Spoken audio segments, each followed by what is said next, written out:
Hatshepsut no fue una reina común. Fue faraona de Egipto entre los años 1478 y 1458 a.C., y asumió el trono con una audacia que escandalizó a su época. Se representó con barba postiza y cuerpo masculino en estatuas oficiales, no como una impostora, sino como una mujer que reescribía las reglas. Bajo su mandato, Egipto vivió una era de prosperidad, comercio internacional y ambiciosas obras arquitectónicas, como el espléndido templo mortuorio de Deir el-Bahari, que aún se alza como testimonio de su visión. Pero entonces, algo cambió. Décadas después de su muerte, su nombre fue borrado de monumentos, sus estatuas destruidas y su imagen rasurada de la piedra misma. Era como si alguien, o algo, hubiera querido eliminar todo rastro de su existencia. El reinado de Hatshepsut. En el antiguo Egipto, el trono era símbolo de continuidad divina. Los faraones eran más que gobernantes. Eran la encarnación de Horus en la tierra, y aunque las mujeres podían ser regentes o influir desde las sombras, raramente se les permitía portar la corona blanca y roja del Alto y Bajo Egipto. Pero Hatshepsut rompió con ese molde de manera tan astuta como sorprendente. Hija de un faraón poderoso, Tutmosis I, y esposa de su medio hermano, Tutmosis II, Hatshepsut había sido criada dentro del círculo más íntimo del poder. Sin embargo, su camino hacia el trono no parecía escrito. A la muerte prematura de su esposo, el heredero legítimo era Tutmosis III, un niño aún demasiado joven para reinar. Como tantas veces antes en la historia egipcia, se esperaba que la reina viuda actuara como regente hasta que el joven faraón pudiera gobernar por sí mismo. Pero Hatshepsut no se limitó a ejercer una regencia. Con una visión aguda y una estrategia política refinada, consolidó su autoridad paso a paso. Primero actuó como esposa del dios Amón, un título religioso que reforzaba su legitimidad espiritual. Luego, adoptó todos los símbolos del poder faraónico: el nemes, el tocado a rayas, el cetro, la barba postiza, y finalmente proclamó que no era simplemente una regente, sino el faraón legítimo, elegido por los dioses. La clave de su éxito fue su capacidad para construir una narrativa sagrada. A través de inscripciones en templos, como los del célebre Deir el-Bahari, difundió la idea de que su ascenso había sido profetizado por los dioses, especialmente Amón, el dios principal de Tebas. Así, revestida de autoridad divina, su figura se volvió casi intocable. Durante sus 22 años de reinado, Egipto vivió una era de estabilidad y esplendor. Se abrieron rutas comerciales hacia Punt, se levantaron templos majestuosos y la economía floreció. Mientras tanto, su hijastro Tutmosis III fue mantenido al margen, educado y preparado, pero sin ejercer un poder real. El hecho de que una mujer haya mantenido el trono durante tanto tiempo en una estructura patriarcal tan rígida no solo habla de su inteligencia y carácter, sino también de su capacidad para comprender y manipular el simbolismo del poder en Egipto.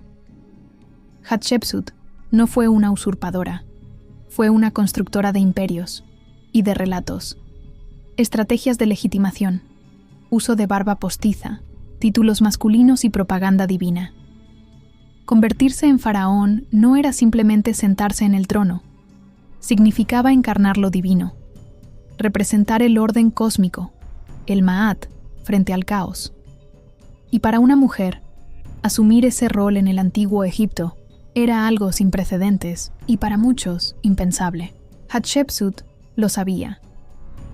Por eso, su ascenso al poder no fue un acto impulsivo, sino una construcción política y simbólica cuidadosamente orquestada. Uno de los gestos más llamativos fue su transformación visual. En las representaciones oficiales, Hatshepsut aparece vestida como un faraón hombre. Lleva el nemes, el tocado rayado propio de los reyes y la icónica barba postiza de la realeza egipcia. Pero este no era un simple disfraz, era una estrategia política. En lugar de feminizar el poder, decidió masculinizar su imagen para encajar en el molde que la tradición aceptaba. En los textos jeroglíficos, se refería a sí misma con títulos y pronombres masculinos.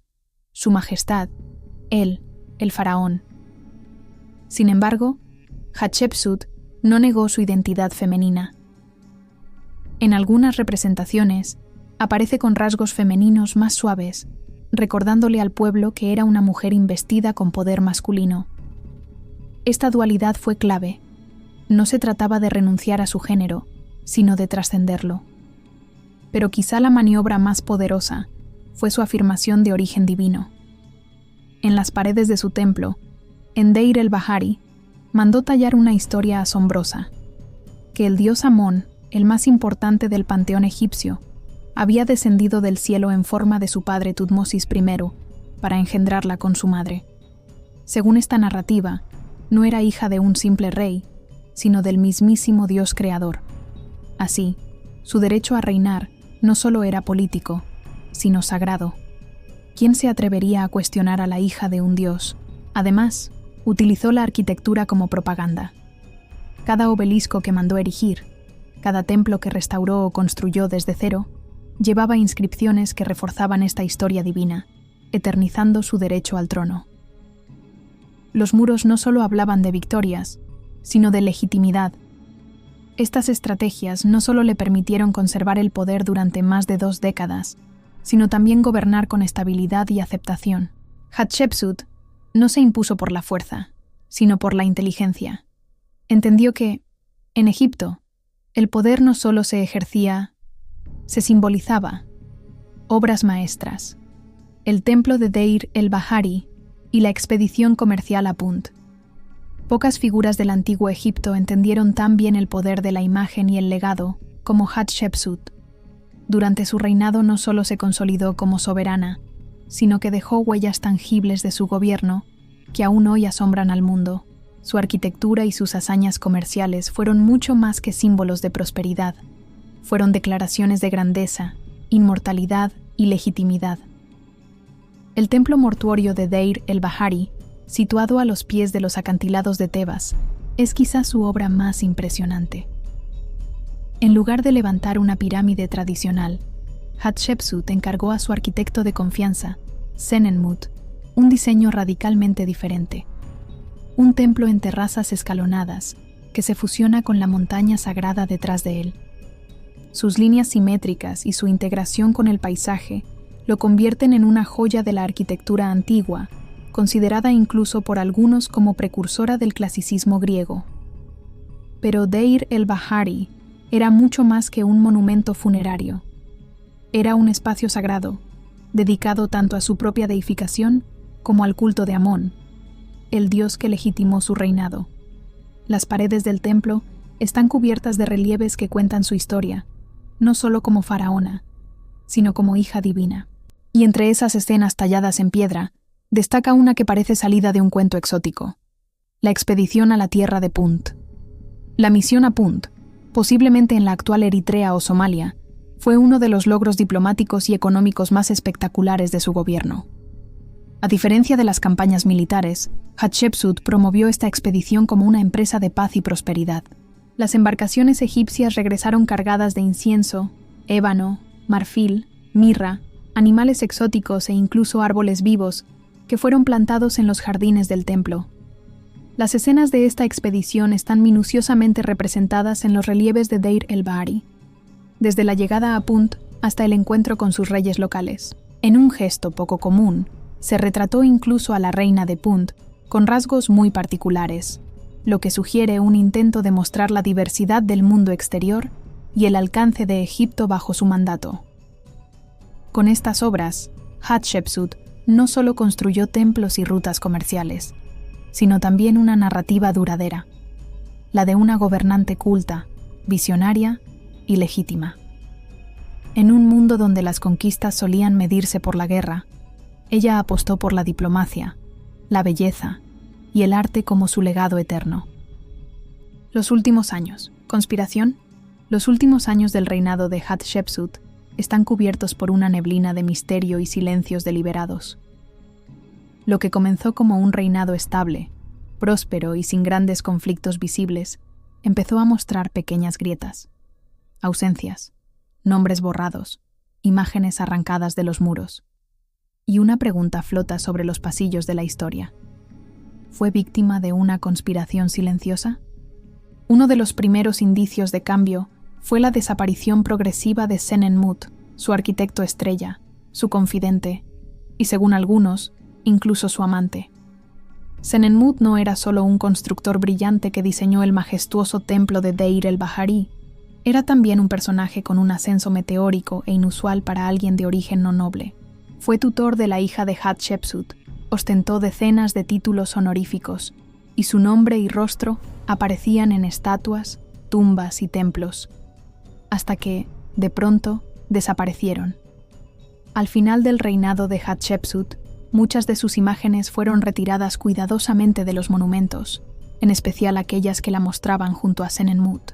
En algunas escenas, su rostro fue literalmente cincelado, como si su existencia hubiera representado una amenaza, una afrenta o un escándalo que alguien quiso borrar sin dejar testimonio. ¿Fue esto obra de Tutmosis III, su hijastro? ¿Un ajuste de cuentas por años de relegación al segundo plano? Es posible. Para cuando Hatshepsut desaparece de la escena, Tutmosis III ya era un adulto formado, entrenado y con ambiciones propias. Quizá esperó pacientemente su momento. Quizá no.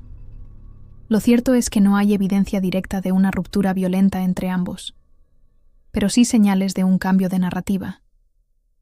También es posible que la corte, cansada de una mujer en el trono, haya comenzado a conspirar en silencio. Las élites religiosas y militares, tradicionalmente ligadas al patriarcado del poder faraónico, podrían haber sentido que ya era hora de restablecer el orden natural. Hatshepsut, aunque poderosa y legitimada, nunca dejó de ser una anomalía dentro de la tradición egipcia. La muerte de Hatshepsut no fue seguida por un homenaje ruidoso ni por una condena pública. Fue sucedida por el olvido, un olvido meticuloso y calculado que borró su nombre de los cartuchos reales, mutiló sus estatuas y reorganizó los relatos oficiales, como si su grandeza hubiera sido una pausa incómoda en la línea de los reyes varones, como si el silencio fuera la mejor manera de volver a empezar. Teorías sobre su muerte. Muerte natural. Durante siglos, la muerte de Hatshepsut fue uno de los grandes enigmas de la historia egipcia. No se tenía certeza de cómo murió, ni siquiera de dónde reposaban sus restos.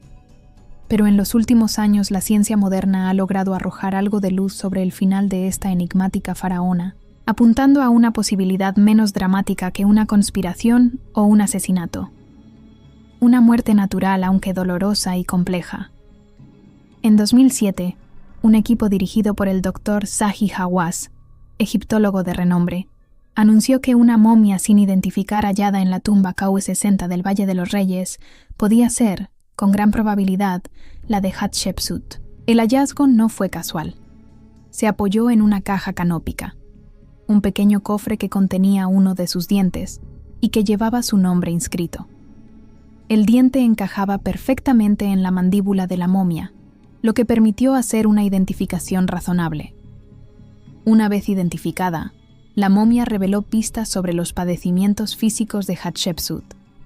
Tenía artritis severa, lo que sugiere que en sus últimos años debió sufrir dolor al caminar o moverse. También presentaba obesidad, algo poco común entre los reyes egipcios representados idealizados, y un absceso dental infectado que, en el contexto médico de la época, podría haber causado una septicemia, infección generalizada, potencialmente letal. Pero quizás lo más revelador fue la presencia de lo que pudo haber sido un cáncer óseo o algún tipo de enfermedad degenerativa. La evidencia ósea sugiere que su sistema inmunológico estaba comprometido. De ser así, no solo estaba físicamente debilitada al final de su vida, sino también vulnerable a infecciones que hoy serían tratables, pero que en el antiguo Egipto podían ser fatales. Esta teoría de una muerte natural, lenta, quizás silenciosa, pero sin violencia, ofrece un contrapunto humano a una vida de poder, ambición y lucha. No fue derrocada ni ejecutada. Murió, como muchos seres humanos, desgastada por el paso del tiempo y los achaques del cuerpo. Y sin embargo, su final fue apenas el comienzo de otra lucha, la de su memoria contra el olvido. Teorías sobre su muerte. Envenenamiento. Aunque la teoría de la muerte natural de Hatshepsut gana fuerza gracias a los hallazgos forenses, hay quienes siguen viendo señales inquietantes en los eventos que rodearon sus últimos años. Su salida del poder fue silenciosa. No hubo una transición visible, ni un gran funeral registrado, ni inscripciones grandiosas como las que solían acompañar a los grandes faraones. Solo un silencio repentino, seguido del borrado sistemático de su memoria. Para muchos historiadores, ese vacío huele a conspiración. ¿Y si hubo una conspiración? ¿Es posible que su muerte no haya sido natural, sino inducida? Una de las teorías más sugerentes es la del envenenamiento lento y deliberado, y no se sostiene solo por su desaparición repentina, sino por la caída sincronizada de sus más fieles aliados. El caso más notorio es el de Senemut, su arquitecto de confianza, su hombre de confianza, y según algunos rumores, algo más que eso. Senemut desaparece del registro histórico antes que Hatshepsut, y su tumba, aunque diseñada con gran ambición, quedó sin terminar. No hay evidencia de una muerte ceremonial, ni se conoce con certeza qué pasó con él. Este patrón se repite con otras figuras cercanas a la reina. Altos funcionarios y miembros de su círculo íntimo fueron desplazados, sus nombres borrados, sus imágenes destruidas. Todo esto sugiere no un simple cambio de administración, sino una purga orquestada con precisión, posiblemente por quienes querían devolver el trono a manos masculinas. Tutmosis III, o los sectores más conservadores del clero de Amón.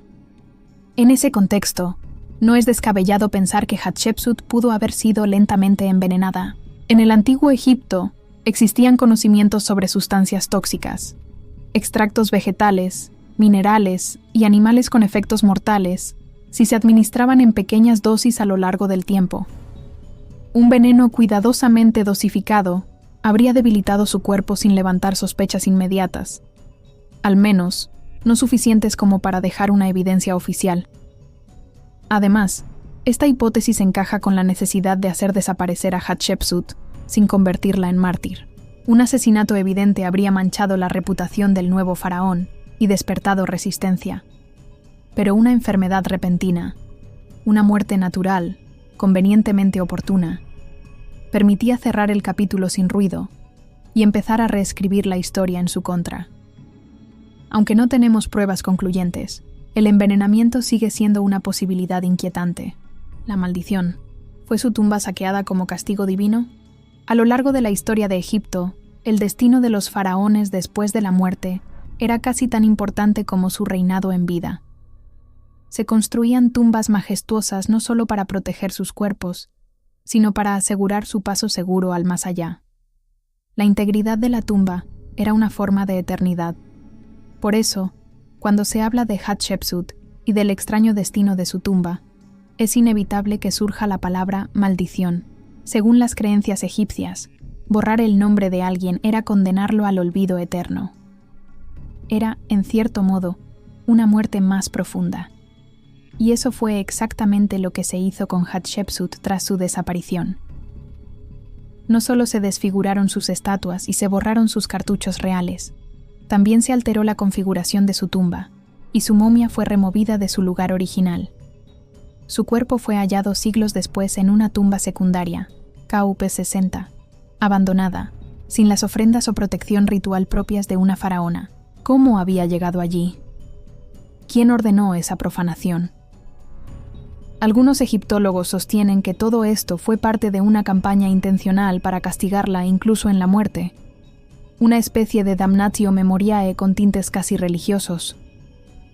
Otros, sin embargo, ven en esta cadena de eventos los signos de una especie de maldición simbólica, la idea de que, al desafiar el orden patriarcal establecido y proclamarse faraón siendo mujer, Hatshepsut había provocado un castigo divino o natural.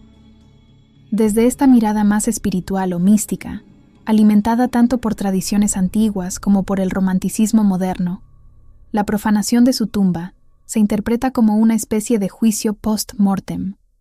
Los dioses, corrigiendo el curso de la historia, o los hombres, creyéndose intérpretes de la voluntad divina, tomándose la justicia por su mano. Por supuesto, desde un punto de vista más racional, es probable que su tumba fuera saqueada como tantas otras en el Valle de los Reyes, por ladrones en busca de oro o por órdenes políticas. Sin embargo, la narrativa de la maldición sigue viva porque expresa algo más profundo, el malestar que provocó Hatshepsut en su tiempo.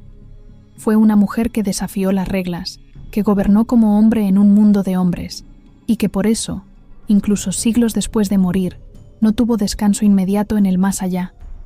¿Quién quería que Hatshepsut fuera olvidada?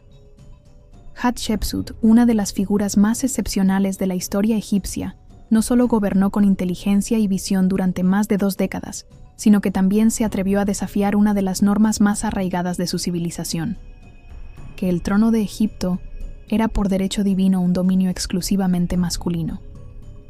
Y aunque logró consolidar un reinado próspero y pacífico, su legado fue atacado con furia después de su muerte. ¿Pero por qué? ¿Quién quiso borrar su existencia? ¿Y qué se esconde detrás de ese silenciamiento? El principal sospechoso siempre ha sido Tutmosis III, su hijastro, a quien Hatshepsut desplazó del poder durante su juventud. Durante más de 20 años, mientras ella gobernaba como faraona, él vivió a la sombra del trono, ostensiblemente como corregente, pero sin autoridad real. Tras la muerte de Hatshepsut, finalmente asumió el poder absoluto, y no pasó mucho tiempo antes de que las estatuas de su madrastra fueran destruidas, sus imágenes raspadas de las paredes de los templos, y su nombre eliminado de los registros oficiales. Pero, ¿fue esto un acto de venganza personal? Algunos lo creen. Es posible que Tutmosis III alimentara un profundo resentimiento hacia la mujer que había usurpado lo que él consideraba su herencia legítima. Desde esa perspectiva, el borrado sería una forma tardía de reclamar lo que por años se le negó. No solo el trono, sino también el lugar exclusivo en la historia de la dinastía. Sin embargo, otros historiadores proponen una lectura más política que emocional. La presencia de Hatshepsut como faraona fue una anomalía peligrosa para el orden patriarcal egipcio. Su reinado rompía el discurso tradicional del poder masculino. Al borrar su figura, Tutmosis III no solo consolidaba su propia autoridad, sino que restauraba la continuidad simbólica del linaje real, una narrativa sin interrupciones femeninas que podría debilitar la visión tradicional del gobierno divino. Es significativo que la campaña de borrado no comenzara de inmediato tras la muerte de Hatshepsut, sino casi 2 décadas después. Esto sugiere que no fue impulsiva, sino estratégica. Era un acto cuidadosamente calculado, posiblemente parte de un esfuerzo mayor por reafirmar el control dinástico y religioso sobre Egipto.